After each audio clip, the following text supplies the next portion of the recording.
የተወደዳችሁ የእግዚአብሔር ቤተሰቦች እግዚአብሔርን የምትወዱ እርሱም አብዝቶ የሚወዳችሁ የእናታችን የማምላክ የአስራት በኩራት ልጆች የቅዱሳኑና የመላእክት ወዳጆች በወደደን ባፈቀረን በአንድ ልጁ በኢየሱስ ክርስቶስ ፍጹም ሰላም እላችኋለሁ። እንደምን አመሻችሁ? እግዚአብሔር ይመስገን። እንደምን አመሻችሁ? እግዚአብሔር ይመስገን። ማን ይመስገን? እግዚአብሔር ስሙ የተመሰገነ ይሁን። አሜን። ተጨናንቃችሁ ቁጭ ብላችኋል አይደል? ይህ ከምንበላው ማዕድ ከማዕድም በላይ ማዕድ ነው። ነብይ እግዚአብሔር ቅዱስ ዳዊት ሲናገር ጌታ ሆይ ቃልህ ለኔ ሕይወት ሆነኝ አለ። ቃልህ ለኔ ምን ሆነኝ? ሕይወት ሆነኝ። ወድቄ ነበረ አለ፣ በቃልህ ተጠገንኩ። ተሰብሬ ነበረ፣ በቃልህ ተጠገንኩኝ አለ። ይሄ ቤት ብንሆን ምን እንሰራ ነበር በዚህ ሰዓት በዚህ ችለት እና ወዶና ፈቅዶ ከያለንበት ትላንትና በደልን በድለሻልና ደጄ እንዳትመጪ ያላለሽ አምላክ፣ ትላንትና በደልን በድለሃልና ደጄ እንዳትመጣ ያላለህ አባት ከነ ኃጢአታችን ከነ በደላችን ከነ እርኩሰታችን ያሰባሰበን በዚች በተቀደሰችው ስፍራ ላይ አምጥቶ ሊባርከን ሊቀድሰን የችግራችንን አረንቋ ሁሉ ሊቀርፍልን በተቀደሰው ስፍራ ሰበሰበን። ስሙ የተመሰገነ ይሁን። አሜን። አመጣን። ሰውን ስታስቀይሙት ቂሙን አይረሳም። እግዚአብሔር ግን ይቅር ሊለን ይጠራናል። የበደላችሁትን እናንተ ይቅር ብላችኋል። እዚህ የተሰበሰባችሁ ሰዎች በነገ ዕለት ይህንን የቅዱስ ገብርኤልን በትረ መስቀል ለማዘግዘቅ እዚህ የተገኛችሁ ሰዎች እውነት ይቅር ተባብላችሁ መጥታችኋል? በየዓመቱ ስንመጣ ምስራችሁን እንደምንሰማ ሁሉ እልፈተ ሕይወቱንም የሰው ልጆችን እንሰማለን። ስለዚህ ስንመጣ እኛ እዚህ ይቅር ብለናል። እውነት ነጩ ነጠላ ለብሰን ስንመጣ ንጹዎች ነን እንዴ? የተኛችሁ ደህና አደራችሁ? በነገ አሁን እኔ መልእክት ላስተላልፍ ነው። መምህር ጥላውን ያስተምሯችኋል። ነገ እንግዲህ መኪና እየተቀያየርን እናገለግላችኋለን። እሺ አይሻልም? መኪና ውስጥ በሰፊ እንገናኛለን። ለማንኛውም ነገ ዛሬ ሌሊት ከ8 ሰዓት እስከ 9 ሰዓት ባለ ጊዜ ውስጥ ወደ ጸበሉ እንወርዳለን።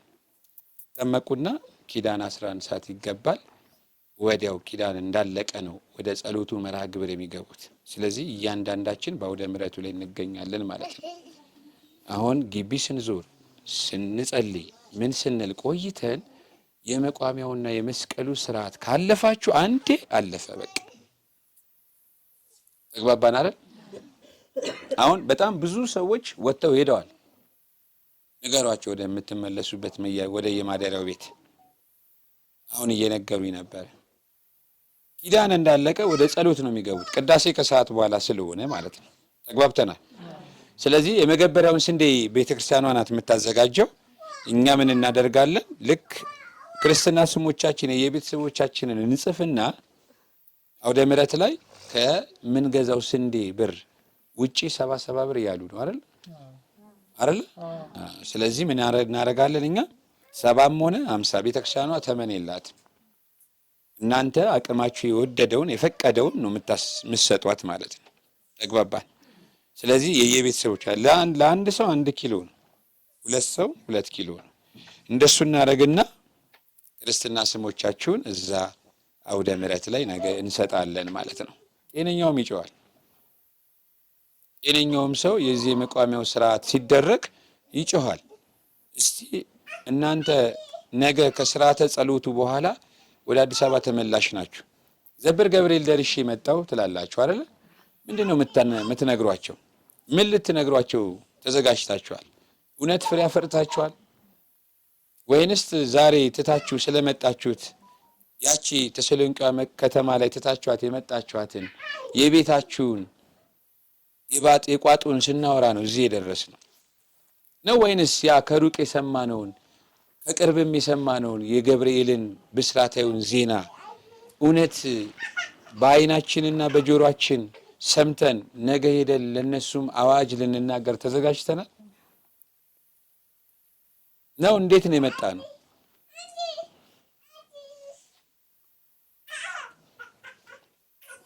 ከዚህ በፊት መጥቶ የሚያውቃለ ዘብር ገብርኤል?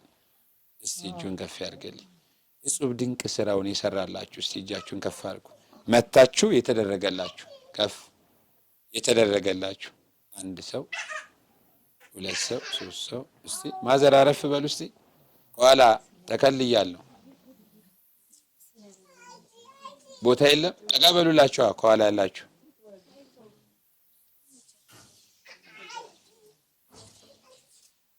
መጥቼ ተቸግሬ ነበረ ዘብር ገብርኤል መጥቼ ደጁ ወድቄ አልቅሼ ነግሬው እሱ ቀድሞ የችግሬን አረንቋ ቀርፎልኛል። ዛሬ የመጣሁት መባውን ለማስገባት ነው፣ ምስክርነቱንም ልሰጥ ነው የመጣሁት የሚለኛል ነው። ቁሚና ትመሰክሪልናለሽ። እስቲ ካንቺን ጀምር እኛ ከመናገራችን በፊት።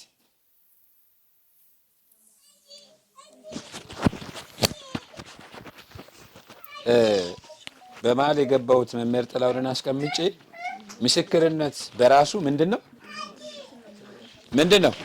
ሁላችሁም ንገሩኝ። ምንድነው? ትምህርት፣ ከትምህርትም በላይ ትምህርት ነው። ለመሰላችሁ ፈሪሳውያን አይሁዳውያኖች ይህ የሚከተለው 5000 ገበያ የሚሆነው ህዝብ ሁሉ እየተከተለው ያመኑ ነበሩ፣ ያላመኑ ነበሩ። መድኃኔዓለም እውርን ሲያበራ ክሱን ያበዙበት ነበር አይደል? እኛ ደግሞ ኃጢአተኛ ነን፣ በደለኛ ነን። እዚህ ታላቁ ገናና መልአክ ደጅ ላይ መተን የተደረገልንን ነገር እንናገራለን፣ እንመሰክራለን። ያየነውንና የሰማነውን ምን እንላለን? ምን እንላለን? እንመሰክራለን። ያብዛል። አዲስ የመጣችሁም ለምስክርነቱ ያብቃችሁ። ዳግም ተመልሳችሁ እንደነሱ በቃል ኪዳኑ ቦታ ቆማችሁ ለመመስከር ያብቃችሁ። እህታችን ክርስትና ስምሽን እስቲ ከክርስትና ስምሽ ጀምረሽ በስማም ብለሽ ጀምሪ። እሺ፣ እኔ አመተ ስላሴ ይባላል። በደንብ ስሟት። የዛሬ 11 12 አመት ይመስለኛል የመጣሁት። በዛን ሰዓት በጣም ያመኝ ነበረ። ይሰማቸዋል ውስጥ ያላችሁ ደግሞ ሙታሌ ምናምን ተብሎ እናቴም እንደዚህ ተለቅሶልኝ ነበረ። እኔ ገዳሙኝ አዲስ አበባ ማለት ነው። ከዛ የዛሬ 11 ምናምን አመት መጥቼ ዳንኩኝ። በጣም በብረት በምን ታስሬ ነበረ። ከዛ ድኜ ወደ ወንዴ አገባሁ። የሁለት ልጆች እናት ሆኛለሁ።